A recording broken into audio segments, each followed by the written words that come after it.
Good morning, student. Today in chapter number 6, our next topic is religion ferment in North India, and next topic is Islamic tradition.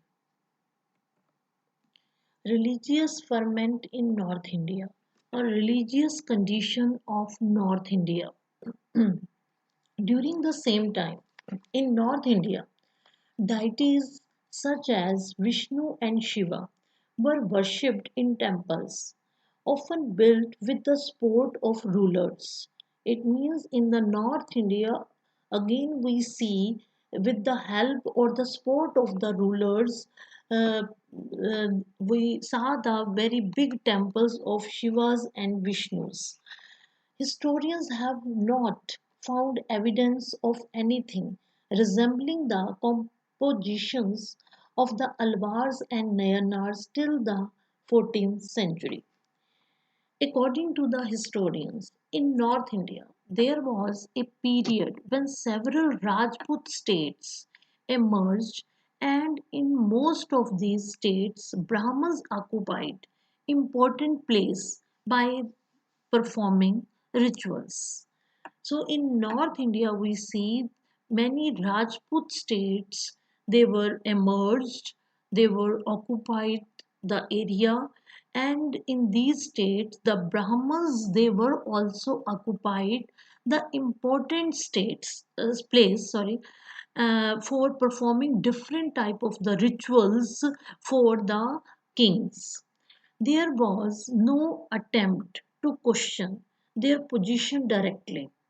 At the same time, there were other religious leaders who were out of the orthodox Brahminical system and were gaining ground. So many others, we also see at the same time the other Brahminical system, the other people, those who raise the question on this of their positions, and they were also taking this position. These included, now, who were that people? They were the Naths, Jogis, and Siddhs. Many of them came from the artisan groups, such as the weavers, who were all well organized people. So all these people, maybe the Nath, Jogis, or Siddhs, they were not having the Brahminical background. They were the artisans, or some they were also doing some other type of the works. So they were raised the questions on the orthodox Brahminical system.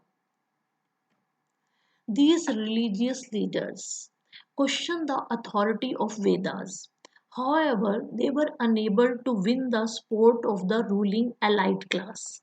So they continuously, they were raising the questions on the authority of the Vedas. But after that, they were not getting any support from the ruling elite class or the kings.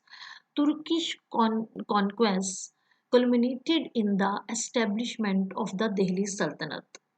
The power of many Rajput rulers was thus undermined, and also the Brahmins who were associated with those kingdoms. It means when the Turkish they conquest this area, the power of the Rajput kings, that they lose their powers, and same as it is the Brahmins, they were also those who were also associated with these kingdoms, they were also lost their position. The coming of Sufis was a significant part of this development. Then we saw the new people, they were called the Sufis, uh, uh, that they were also very popular in India.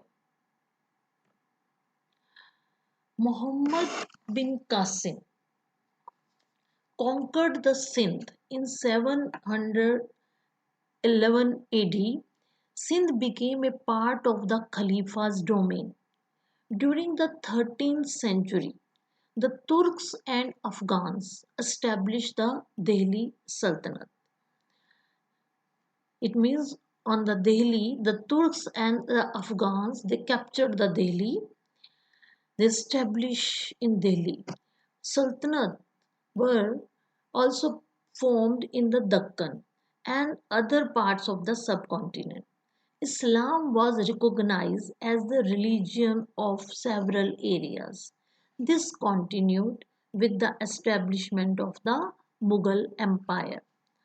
Muslim rulers were to be guided by the ulemas, which were expected to ensure that they were ruled according to sharias. Ulemas just like as a priest for the Muslim rulers. Jimmi.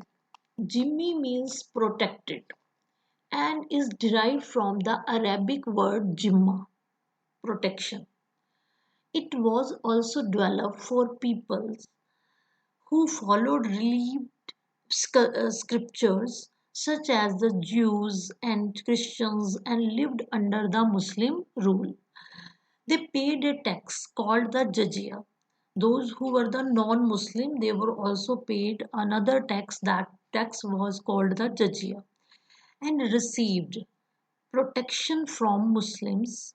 In India, this status was extended to Hindus as well. So the Hindus, Jews, Christians, all the people, they gave the tax. That tax was called jizya, and they gave the tax for their protection from the Muslims. In general, rulers often adopted a flexible policy towards their subjects.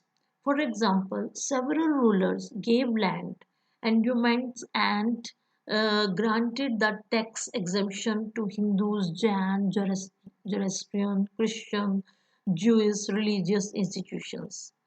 This shows their respect and devotion towards non-Muslim religion. Thank you, student.